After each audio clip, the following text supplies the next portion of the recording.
மகிழ்ந்து கைகோரட்டும். சொல்லுமா, தேடுகின்ற அனைவருமே மகிழ்ந்து கைகோரட்டும். இங்கு பாடுகிற யாவருமே பரிசுத்தமாகட்டுமே. இங்கு பாடுகிற யாவருமே பரிசுத்தமாகட்டுமே. தேடுகிற அனைவருமே மகிழ்ந்து கைகோரட்டும்.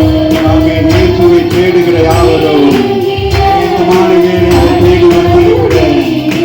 மகிழ்ந்து கைகோரட்டும். இங்கு பாடுகிற யாவருமே பரிசுத்தமாகட்டுமே. இங்கு பாடுகிற யாவருமே பரிசுத்தமாகட்டுமே. வாழ்க வாழ்க உம் நாமம் வாழ்க. வாழ்க வாழ்க வாழ்க உம் நாமம் வாழ்க. வாழ்க வாழ்க ஆமென். உம் நாமம் வாழ்க. ஐயா வாழ்க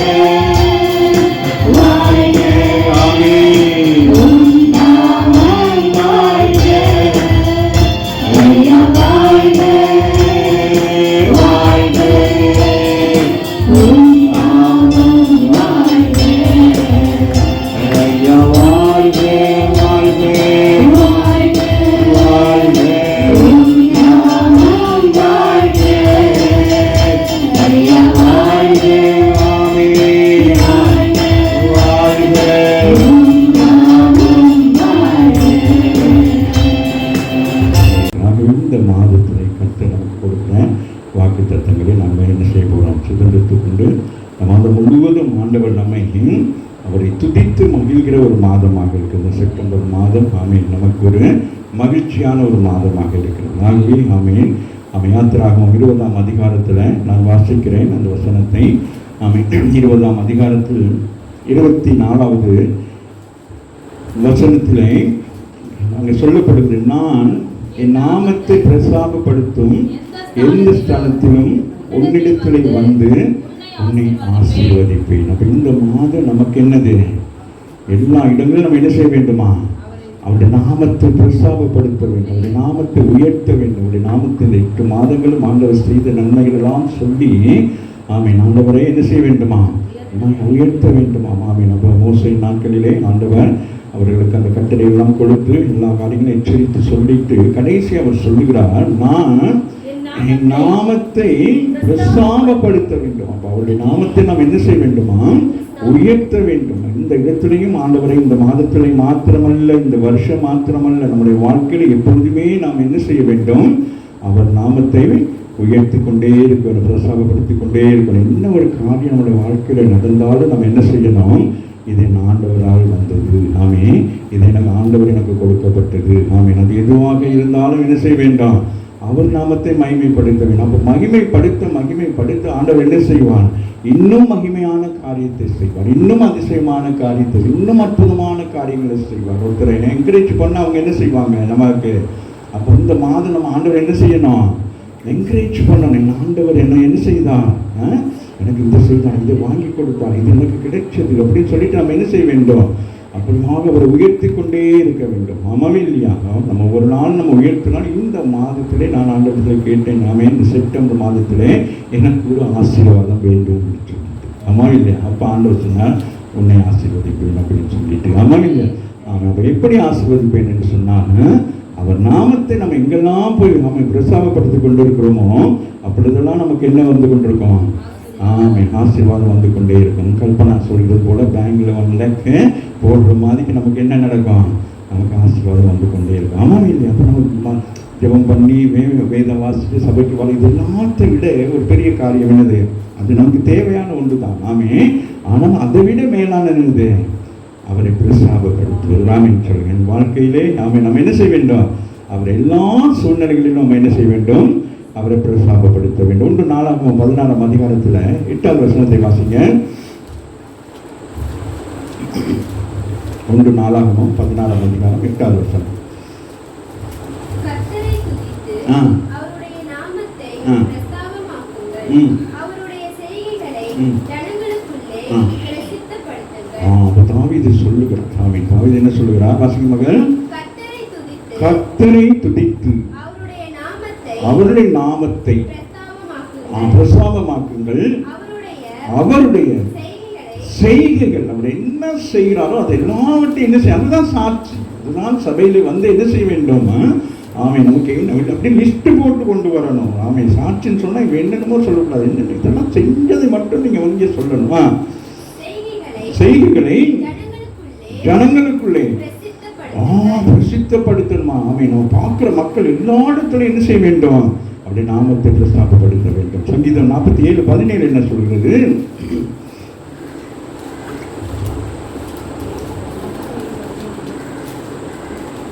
45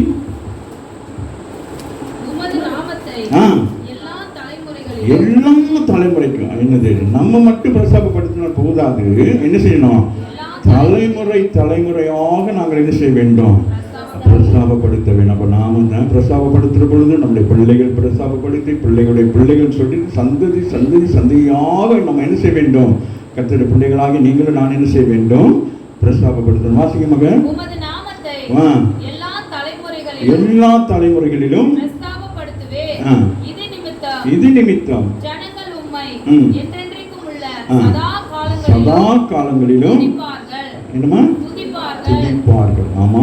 அப்ப நம்ம என்னது, எப்பயுமே ஆண்டவரை குறித்து பிரசவப்படுத்துற நேரம் என்ன நடக்கும்? அப்ப எல்லா இடங்களிலும் என்ன நடக்கும்? ஒரு எழுப்புதல் உண்டாகும். எல்லாரும் துதிப்பார்கள், எல்லாம் ஆராதிப்பார்கள். அப்ப என்ன நடக்கும்?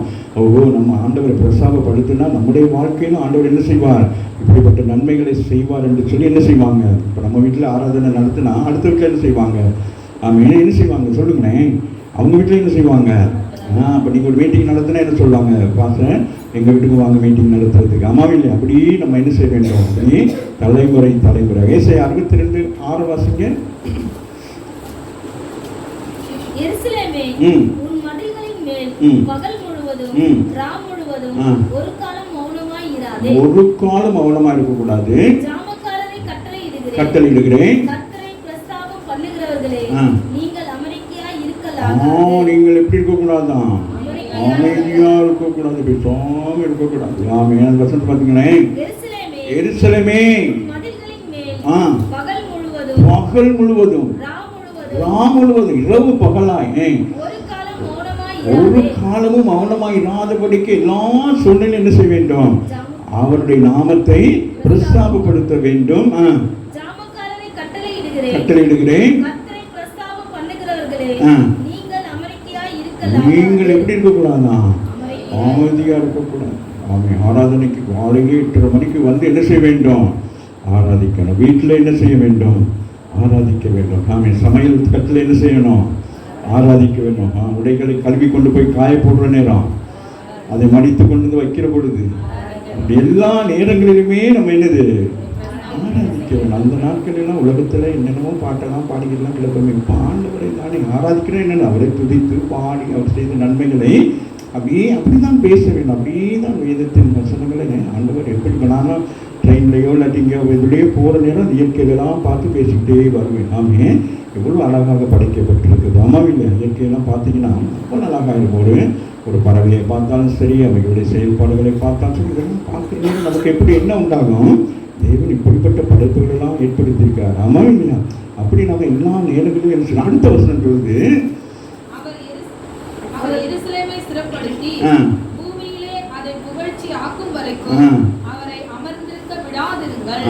அவரை என்ன செய்யணுமா?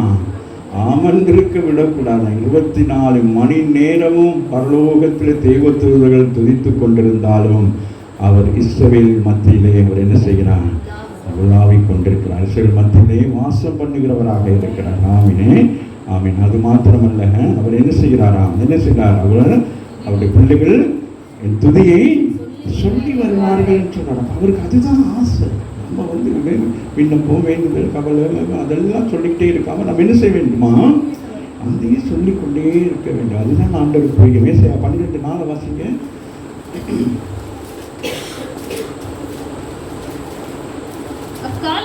அந்த காலத்துல நீங்கள் சொல்லுவது கர்த்தரை துதியுங்கள், அவர் நாமத்தை தொழுது கொள்ளுங்கள், அவருடைய செய்கைகளை ஜனங்களுக்குள்ளே அறிவீர்கள். அவருடைய செய்கைகளாம் என்ன செய்ய வேண்டுமா? ஜனங்களுக்குள்ளே அறிவீர்கள். அவருடைய நாமம் உயர்ந்ததென்று பிரஸ்தாபம் பண்ணுங்கள். எப்பொழுதுமே நம்ம என்ன செய்ய வேண்டும்? அவரை பிரஸ்தாபப்படுத்திக் கொண்டே இருக்க வேண்டும். அப்படி என்னோட கூட வாங்க. 1 நாளாகமம் 16 அதிகாரத்துல ஒரு சில சம்பவங்களை பார்த்து இந்த ஆராதனை நாங்கள் முடிக்கலாம். தொடர்ந்து ஞாயிற்றுக்கிழமை இதற்குரிய சில ஒப்பனையான காரியங்களை நாங்கள் பார்க்கலாம். 15ஆம் அதிகாரம் பார்த்தீங்கன்னா அங்கே உடன்படிக்கை பெட்டியை என்ன செய்வார்? தாவீது அந்த கூடாரத்தை எல்லாம் ரெடி பண்ணி அதுக்கு பிறகு நம்ம அங்கே எல்லாரும் ஆயத்தப்படுத்துவார், எல்லாரையும் அங்கே ஒருநிலைப்படுத்துவார். நீங்கள் 15ஆம் அதிகாரம் பார்த்தீங்கன்னா அவங்க எல்லாருக்கும் தெரியும். அங்கே என்னது உடன்படிக்கை பெட்டியை அவர் என்ன செய்வார்? அவன் தனக்கு தாவீது நகரத்திலே வீடுகளை உண்டாக்கி தேவனுடைய பெட்டிக்கு ஒரு ஸ்தலத்தை ஆயத்தப்படுத்தி அதற்கு ஒரு கூடாரத்தை போட்டு அதுக்கு பிறகு அது நீங்கள் அந்த அதிகாரத்தை பார்த்தீங்கன்னா அதுதான் இந்த சேவிஸ் ஆர்டர். ஒரு சேவிஸ் எப்படி இருக்க வேண்டும் என்பதை அது ஆர்டர் படி செய்வார். அதுக்கு முதல் பகுதியில் நீங்கள் பார்த்தீங்கன்னா தெரியும். அவர் அவசரப்பட்டு தாவீது என்ன செஞ்சிருவார்? பெட்டியை என்ன செஞ்சிருவார்? மாட்டு வண்டியில் தூக்கிட்டு வந்துடுவார். ஆமாவா இல்லையா? அதை போய் ஒருத்தன் கையை வச்சு பிடிக்க, அதனால அங்கே ஒரு பெரிய பிரச்சனை வந்து அங்கேயே போட்டுட்டு எல்லாம் ஓடி போயிடுவாங்க. ஆனாலும் இவனுக்கு ஒரே ஆசை என்ன? இந்த உடன்படிக்கை பெட்டி இங்கே வந்துடணும், நம்முடைய தேசத்துக்கு வந்துடணும். ஆமாவே இல்லையா? அதனால போராடி அதுக்கு பிறகு ஜெபம் பண்ணி அதுக்கு பிறகு செயல்படுங்க. இதெல்லாம் இன்னும் மாதிரி செய்ய வேண்டும் சொல்லுங்க. அதை நீங்கள் வீட்டிலே போய் வாசிங்க. சரியா? ஒரு ஆர்டர் ஆஃப் சர்வீஸ் எப்படி இருக்க வேண்டும், நம்முடைய வாழ்க்கை எப்படி இருக்க வேண்டும், ஆண்டவரை தேடுகிற முறை எப்படி இருக்க வேண்டும். ஒரு வீட்டிலே நீங்களே ஒரு ஆராதனை வீட்டில் நடத்துறதுனால ஒரு ஆர்டர் படி இருக்கணும். முதல் ஜெபம் பண்ண வேண்டும், அதுக்கு பிறகு பாடல் பாட வேண்டும், அதுக்கு பிறகு என்னது சங்கீதம் வாசிக்க வேண்டும் அல்லது செய்தி அப்படி நம்ம அந்த நம்முடைய ஜீவியத்தில் தனி ஜெபத்தில் கூட நீங்கள் என்ன செய்ய வேண்டும்? ஒரு ஆர்டர் ஆஃப் இருக்கணும், சர்வீஸ் இருக்கணும். அப்போ தான் அது நல்லா இருக்கும். அப்போ அந்த முடிகிற நேரம் எப்படி இருக்கும்? நமக்கு ஒரு பிரசன்னமாக இருக்கும். ஆமாம் இல்லையா? போய் உட்காந்தோன்னு சோத்திரம் ஆண்டவரே அப்படின்னு சொல்லிட்டு அப்படியே போயிடக்கூடாது. நம்ம என்ன செய்யணும்? முதல் அவரை என்ன செய்யணும்? பிரஸ்தாபப்படுத்த வேண்டும். ஆமாம் இல்லையா? அப்போ முதல் பகுதியிலே அவரை என்ன செய்யணும்? அவர் செய்த நன்மைகள் எல்லாவற்றையும் அதற்கு முன்பதாக ஒரு காரியத்தை செய்ய வேண்டும். என்னது? நம்மை தாழ்த்தணும். நம்முடைய குறைகள் எதுவும் இருந்தால் என்ன சொல்லணும்? ஆண்டவரே ஏதாச்சும் குறைகள் குற்றங்கள் தான் என்னை மன்னிச்சிருங்கன்னு சொல்லிட்டு அதுக்கு பிறகு தான் என்ன செய்ய வேண்டும்? அடுத்த கட்டத்துக்கு. அப்போ நம்ம கழுவப்பட்டதுக்கு பிறகு அடுத்து என்ன செய்ய வேண்டும்? அடுத்தடுத்த கட்டங்களுக்குள்ளாய் போய் முடிகிற நேரம் எப்படி ஆரம்பிச்சிருப்பீங்க? மாமிசத்தில் ஆரம்பித்து ஆவியிலே முடிக்க வேண்டும். அதுதான் ஆர்டர் ஆஃப் சர்வீஸ். போய் உட்கார்ந்தோன்னு நம்ம ஆவியில் நிரம்புவோம் அப்படின்னு சொல்ல முடியாது. ஆமாவே இல்லையா? ஆவியில் நிரம்பலாம். பலவிதமான ஆவியில் வந்து நம்மளை போட்டு அமைக்கிட்டே இருக்கும். ஆமாவே இல்லையா? செஞ்ச காரியங்கள் எல்லாம் வந்து நம்மளை ஒரு கிட்டத்தட்ட ஒரு கொஞ்சம் நேரம் வரைக்கும் என்ன இருக்கும்? ஸ்லைட் வந்து போய்கிட்டே இருக்கும். அட்வர்டைஸ்மெண்ட் மாதிரி அது வரும் இது வரும், நம்ம செஞ்சது வரும், அது வரும், இது செஞ்சதுன்னு சிந்தைகள் எல்லாம் வந்து வந்து வந்து வந்து நம்ம அடங்குறதுக்கு அதான் சொல்ல ஆண்டவர் சொல்றாரு, இந்த ஜாதி பிசாசை மேற்கொள்றதுக்கு என்ன செய்யணும்? அப்போ அதுதான் அப்படி வரும். இங்கிட்ட ட்ரிக் இங்கிட்ட ஒன்று வரும், அப்புறம் இங்கிட்ட ஒன்று வரும், அப்படியெல்லாம் வரும் வரும் அப்படின்ட்டு அப்போ தான் ஆண்டவரே இன்னும் என்ன செய்யுங்க அப்படிலாம் என்ன செய்யணும்? ரோமருக்கு எழுதுகிறார் பவுல் எழுதுகிற பொழுது நான் செய்யக்கூடாதுன்னு நினைக்கிறேன், செஞ்சிடுறேன். அம்மாவும் இல்லையா? நம்ம எல்லாம் தான் ஜெபம் பண்ணி எல்லாம் பண்ணிட்டு வெளியே வந்தாலும் ஏதோ ஒன்று போக வந்தோன்னா நேசிக்கிறோம், ஏதோ வந்துடுது இல்லையா? அந்த மாதிரி ஏதோ வந்து நம்மளை என்ன செய்யும்? பின்தொடர்ந்து வந்து கொண்டே தான் இருக்கும். அதனால தான் பவுல் வந்து சொல்லுகிறான், ஆண்டவரே என்னை போட்டு ஒரு முள்ளு மாதிரி குத்திட்டு கிடக்கணும், என் கிருபை போதும் நீ அதான் போ அப்படின்னு சொல்கிறான். சரியா? சரி, அப்போ 16ஆம் அதிகாரத்தில் வாசிங்களேன், 1ஆம் வசனம் வாசிங்களேன். அவர்கள் தேவனுடைய பெட்டியை உள்ளே கொண்டு வந்தபோது தாவீது அதற்கு போட்ட கூடாரத்தின் நடுவே அவர்கள் அதை வைத்து தேவனுடைய சந்நிதியில் சர்வாங்க தகன பலிகளையும் சமாதான பலிகளையும் செலுத்தினார்கள். இப்படி ஓடப்படி எல்லாம் செஞ்சுக்கிட்டே வரோம். சரியா? சரி, இப்போ நம்ம வந்துருவோம் 7ஆம் வசனத்திலிருந்து அப்படியே போவோம். அப்படி ஆரம்பித்த அந்த நாளில் தானே கர்த்தருக்கு துதியாக பாடும்படி தாவீது ஆசாப்பிடத்திலும் அவன் சகோதரரிடத்திலும் கொடுத்த சங்கீதமாவது. இப்போ அங்க ஒரு சங்கீதத்தை கொடுக்குறானா? கர்த்தரை துதித்து அவருடைய நாமத்தை பிரஸ்தாபமாக்குங்கள், அவருடைய செய்கைகளை ஜனங்களுக்குள்ளே பிரசித்தப்படுத்துங்கள். என்ன செய்ய வேண்டும்? கூடாரத்தில் கொண்டதெல்லாம் வச்சாச்சு. இப்போ என்ன செய்ய வேண்டும்? ஆமென். நம்ம செய்ய வேண்டியவை எல்லாம் செஞ்சுட்டு இனி அடுத்த கட்டம் என்னது? ஜனங்களுக்குள்ளே போயிட்டு என்ன செய்ய வேண்டும்? பிரசாபப்படுத்துங்கள். ஆண்டவரை பிரசாபப்படுத்துங்க. அவரை சும்மா இருக்கக்கூடாது. ஏசாயாவில் சொன்னது போல நம்ம என்ன செய்யக்கூடாது? மௌனமாக இருக்கக்கூடாது. நம்ம என்ன செய்யணும்? அவரை தொந்தரவு பண்ணி கொண்டே இருக்க வேண்டும். ஆமாம் இல்லையா? வாசிங்க இப்ப. அவரை பாடி கீர்த்தனம் பண்ணி தியானித்து பேசுங்கள. ஒவ்வொரு விஷயத்தையும் எப்படி சும்மா இல்லை, ஒவ்வொரு விஷயத்தையும் என்ன செய்யணும்? இமேஜ் பண்ணி பார்க்கணும். ஆண்டவர் எனக்கு என்ன செய்தாரு, எப்படி செய்தார் தெரியுமா? அந்த சாட்சிகளை சொல்லுகிற பொழுது ஒரு மனுஷன் என்ன செய்யணும்? மனம் திரும்பி ரட்சிக்கப்பட வேண்டும். ஆமா இல்லையா? அதுக்காக தான் ஆண்டவர் சொல்றார், நீங்கள் உலகம் எங்கு சென்று என்ன செய்ய வேண்டும்? போயிட்டு எனக்கு நீங்கள் சாட்சிகளாக இருங்கன்னு சொல்றார். முதல் நமக்கு சாட்சி தான் தேவை. நம்ம போறது பெருசு இல்லை, உலகம் முழுவதும் போறது பெருசு இல்லை. நம்மளை நாம் எப்படி போக வேண்டும்? அவருக்கு சாட்சி, அவருக்கு முன்மாதிரியா போகணும். ஆமா இல்லையா? ஆமா, அப்படி போயிட்டு தான் சொல்றாரு. அவரை பாடி, அவரை கீர்த்தனம் பண்ணி, அவருடைய அவருடைய பரிசுத்த நாமத்தை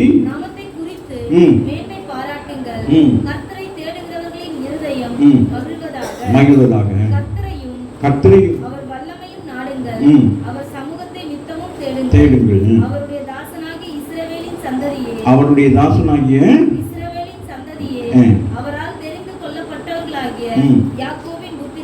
சொல்றார். உங்களுக்கு தான் சொல்றார். யாருக்கு? இஸ்ரவேல் ஜனங்களுக்கு சொல்லுகிறார். அவர் செய்த அதிசயங்களை அற்புதங்களை மறவாதபடிக்கு நீங்க என்ன செய்ய வேண்டும்? அவர் செய்கிற அதிசயங்கள் அற்புதங்களை என்ன செய்ய வேண்டும்?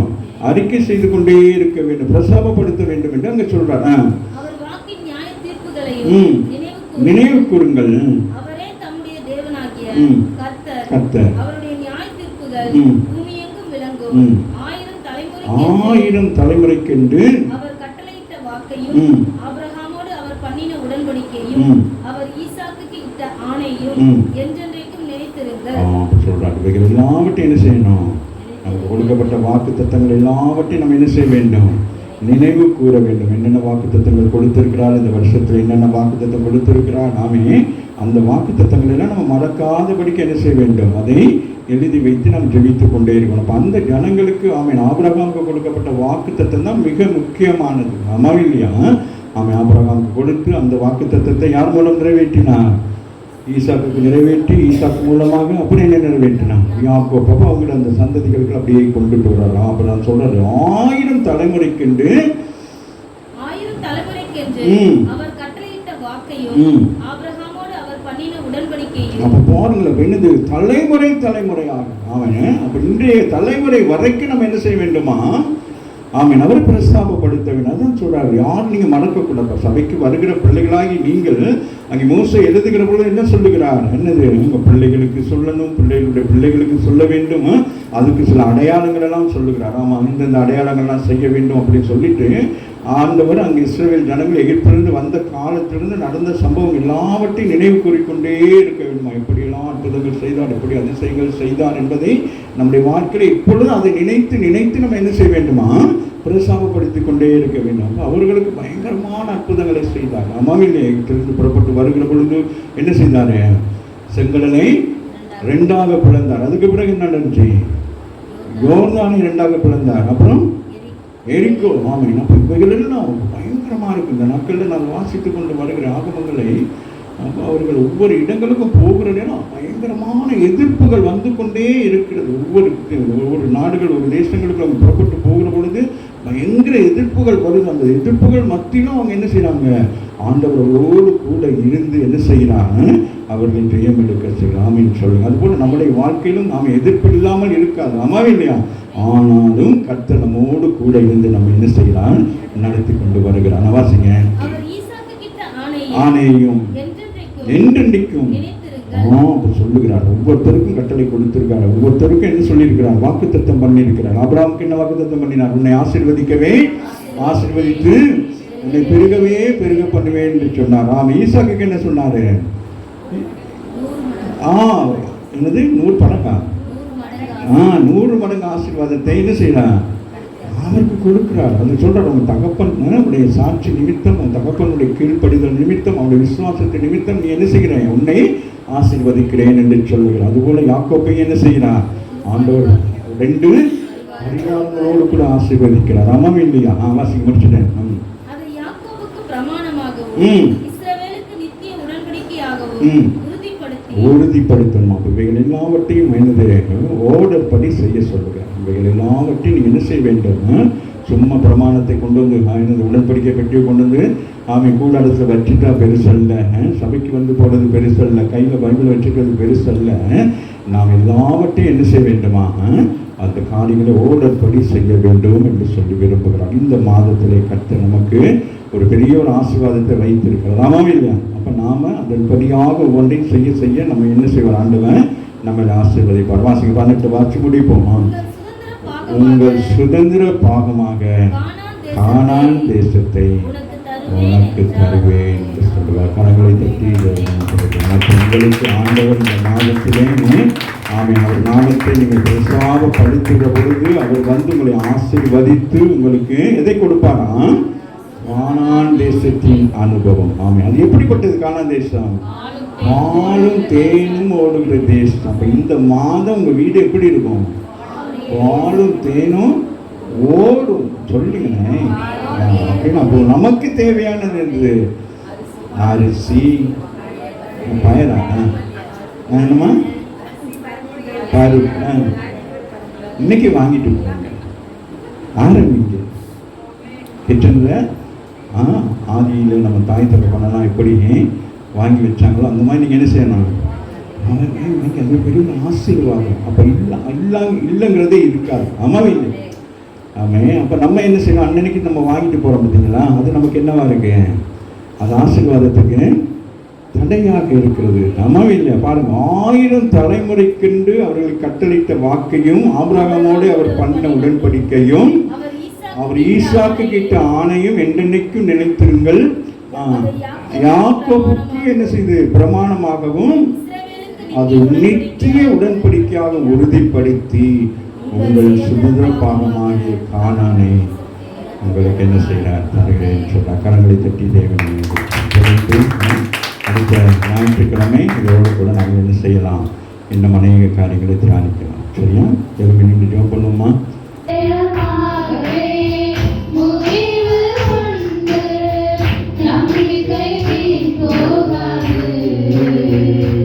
என்னை ஆசீர்வதிக்கவே, என்னை பெருக பண்ணிடுவே, என்னை ஆசீர்வதிக்கவே, ஆசீர்வதித்திடுவே, என்னை பெருக பண்ணவே, பெருக பண்ணிடுவே.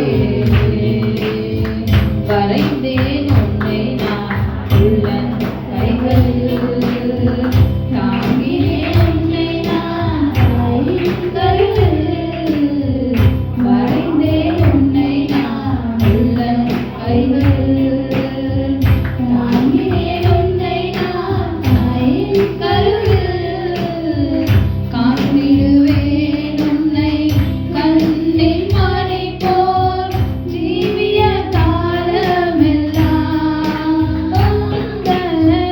ஜீவிய காலமெல்லாம். நிச்சயமாகவே முடிவு உண்டு, நம்பிக்கை வீண் போகாது. நிச்சயமாகவே முடிவு உண்டு, நம்பிக்கை வீண் போகாது. என்னை ஆசீர்வதிக்கவே, ஆசீர்வதித்திடுவே, என்னை பெருக பண்ணவே, பெருக பண்ணிடுவே. என்னை ஆசீர்வதிக்கவே, ஆசீர்வதித்திடுவே, என்னை பெருக பண்ணவே, பெருக பண்ணிடுவார். பயப்படாதே எங்கள் செல்ல பிள்ளையே, இனி என்று தீங்கை காண்பதில்லையே. பயப்படாதே எங்கள் செல்ல பிள்ளையே, இனி என்று தீங்கை காண்பதில்லையே. இந்த மாதத்தில் எந்த ஒரு குறைவுகளும் காணப்படாதபடிக்கு இந்த ஆவியான ஒவ்வொருவரையும் நடத்தும்படியாக உங்களுடைய கருத்தில் ஒப்புக் கொடுக்கிறோம். இயேசு இந்த நாளிலே கேட்ட வார்த்தையின்படியாகவும் என் ஆண்டவர் தாமே ஒவ்வொரு பிள்ளைகளின் வாழ்க்கையில் இருக்கிற தடைகளை எல்லாம் நீக்கி என் தேவன் தாமே சகலவற்றை நாங்கள் ஒழுங்குக்கிறமாய் செய்கிற பொழுது தேவன் சகலவற்றையும் தாமே அதை அவதானித்து அதை கண்டு அதன்படியாக நம்மை ஆசீர்வதிக்கிறவராக இருக்கிறார். ஆகவே தான் தாவீது அந்த உடன்படிக்கை பெட்டியை கொண்டு வந்து அவை இந்த கூடாரத்தில் வைக்கிற பொழுது ஆண்டவரை பிரசாபப்படுத்தும்படியாக சகலவற்றையும் நேர்த்தியாய் செய்தார். அதுபோல் இந்த நாட்களிலே கர்த்தருடைய காரியங்களை அவை நாங்கள் நேர்த்தியாய் செய்து அவரை நாமத்தை பிரசவப்படுத்துவர்களாய் காணப்பட கர்த்தர்கள் ஒவ்வொருவருக்கும் உதவி செய்வீராக. கடந்த காலங்களெல்லாம் எத்தனையோ பிரச்சனைகளை சந்தித்துக் கொண்டிருக்கலாம். ஆகவே அதை எங்களை தொடர்ந்து பற்றி கொள்ளும் என்று சொல்லி விசுவாசிக்காதபடி அது எங்களை விட்டு தொலைந்து போய்விட்டது. இனி எங்களுக்கு புதிய காலம் பிறக்கிறது, புதிய வழிகள் பிறக்கிறது, புதிய காரியங்களை கர்த்தர் செய்கிறார் என்று சொல்லி விசுவாசித்து அவர் இந்த நாளிலும் நீங்கள் சோதனம் பண்ணி அவரை துதித்து அவர் நாமத்தை பிரசாபப்படுத்த என் தேவனாகிய கர்த்தர் உங்களை இப்பொழுது இருப்பதை பார்க்க உங்களை 100 மடங்கு ஆசீர்வதிக்கிறவராக இருக்கிறார். ஆமீன். ஒக்கோடா கொரியா பெருகுவாய் சொன்ன வார்த்தையின்படியாக என் தேவன் தாமே சபையாரை சகல ஆசீர்வாதத்தினாலும் உலகத்துக்குரிய ஆசீர்வாதத்தினாலும் ஆவிக்குரிய ஆசீர்வாதத்தினாலும் பிள்ளைகளை ஆசீர்வதி. இந்த மாதம் முழுவதும் கர்த்தர் தாமே அவர் கைத்து செய்த தொழில்களெல்லாம் ஆசீர்வதிகள். வீட்டிலே அப்பமும் எண்ணெயோ குறைபடாதபடிக்கு சகலம் நிறைந்திருக்கட்டும். அதுபோல இருதயத்திலோ தேங்கி இருக்கிற எல்லா மனபாரங்கள் எல்லாத்தையும் எடுத்து போடுங்க தகப்பனே. ஒரு நம்பிக்கையை கொடுங்க ஆண்டவரே. இந்த மாதத்திலே என் தேவனாகிய கர்த்தர் எங்களோடு கூட இருந்து எங்களை நடத்துவார் என்று சொல்லி ஒவ்வொரு நாளும் அதிகாலையில் எழும்பி அவர் நாமத்தை பிரசாபப்படுத்தி அந்த நாள் முழுவதும் அவர் கொடுக்கிற நன்மைகளை பெற்றுக்கொள்ள கர்த்தர் உதவி செய்யும். தொடர்ந்து சிறு பிள்ளைகள், வாழ்வு பிள்ளைகள், சகோதரிகள், தாய்மார்கள் சபைக்கு இன்றைக்கு வந்து வராதிருக்கிற எல்லாருக்கும் நாங்கள் ஜெபிக்கிறோம். என் தேவன் ஒவ்வொருவரையும் ஆசீர்வதிங்க. இந்த வார்த்தையின்படி இந்த வாக்கு தத்துவத்தின்படியாக நாமத்தை பிரசாபப்படுத்தி அந்த ஆசீர்வாதத்தை பெற்றுக்கொள்ள கர்த்தர் உதவி செய்ய தொடர்ந்து கர்த்தர் ஆசீர்வாதம்